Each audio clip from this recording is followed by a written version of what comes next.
Salut à toi, bienvenue dans notre chaîne La Maison Spirituelle. Ici, nous te parlons de toutes choses sous l'inspiration du Saint-Esprit. Dans la semaine passée, nous avons débuté notre nouvelle thématique qui est la puissance de l'épargne. Et nous avons énoncé un premier principe qui était en fait et qui est le principe de la dîme. Nous avons pu établir que, en fait, pour être un bon épargneur, il faut savoir donner sa dîme consistamment. Il faut savoir donner sa dîme religieusement.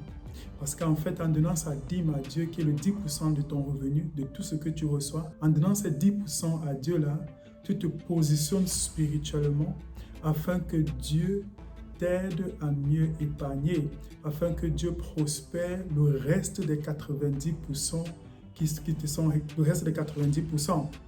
Donc tu donnes 10% à Dieu, il protège les 90%. Et il t'enseignera comment mieux gérer les 90%, comment mieux épargner dans ces 90%-là. Alors plusieurs fois, j'ai été abordé par des frères et des sœurs qui disent en fait qu'ils ont plusieurs sources de revenus, mais ils ont aussi beaucoup de sorties. Et que très souvent, les sorties sont plus que les entrées. C'est la raison pour laquelle ils ne peuvent pas épargner. Et je leur dis toujours non, je m'inscris en faux face à cette excuse. Parce qu'en effet, le fait que tu épargnes ne fait pas de toi un radin. Une personne qui épargne, c'est une personne qui connaît comment se discipliner. Cette semaine, nous allons parler d'un autre principe très important, dirais-je même importantissime, dans ton voyage de l'épargne. C'est le principe du discernement des saisons.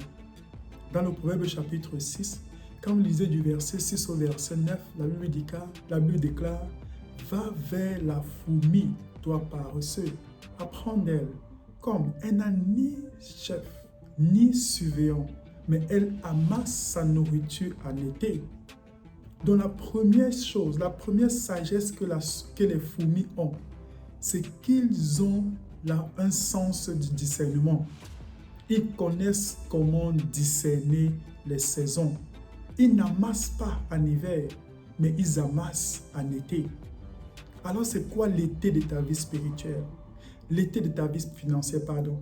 L'été de ta vie financière, c'est cette saison dans ta vie où il y a beaucoup d'entrées. C'est cette saison de prospérité financière où tes entrées ne cessent d'être multipliées. C'est une saison d'abondance dans ta vie. C'est une saison de multiplication dans ta vie, une saison de prospérité, une saison d'opportunité dans ta vie. Saison pendant laquelle tu es productif.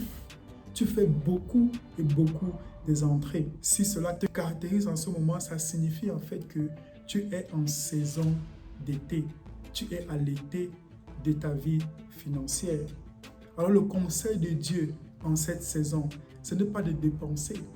Parce que le réflexe humain que nous avons, c'est que le plus ça entre, le plus ça doit sortir.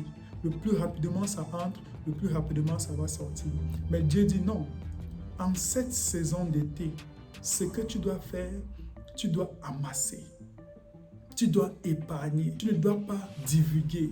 Tu ne dois pas dépenser, mais tu dois épargner.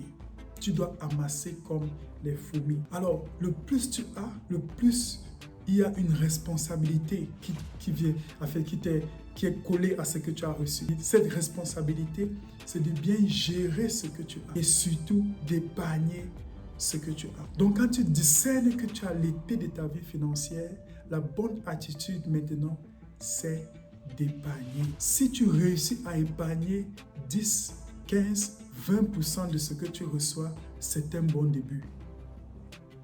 C'est un bon début. À l'été de ta vie, essaye d'épargner pas moins de 15%. Pas moins de 15% de ce que tu as.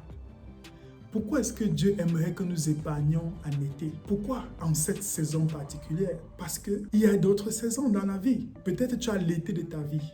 Tout va bien, tout prospère, tout va bien, tout est magnifique. Mais il peut y avoir une autre saison. Il peut y avoir une saison d'hiver. Il peut y avoir le printemps de ta vie. Il peut y avoir l'automne de ta vie. Alors, très souvent, quand tu es à l'hiver de ta vie, c'est où il y a moins d'entrées, il y a moins d'opportunités, il y a plus de problèmes, Il y a plus de choses qui demandent des sorties de toi.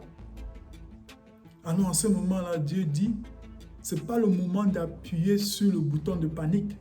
C'est le moment de faire recours à la nourriture que tu as amassée, à la nourriture que tu as épargnée pendant l'été. Alors Dieu aimerait que tous ses enfants soient sages, aussi sages que les fourmis. Sois discipliné comme une fourmi. Aie un esprit, un sens de discernement comme les fourmis.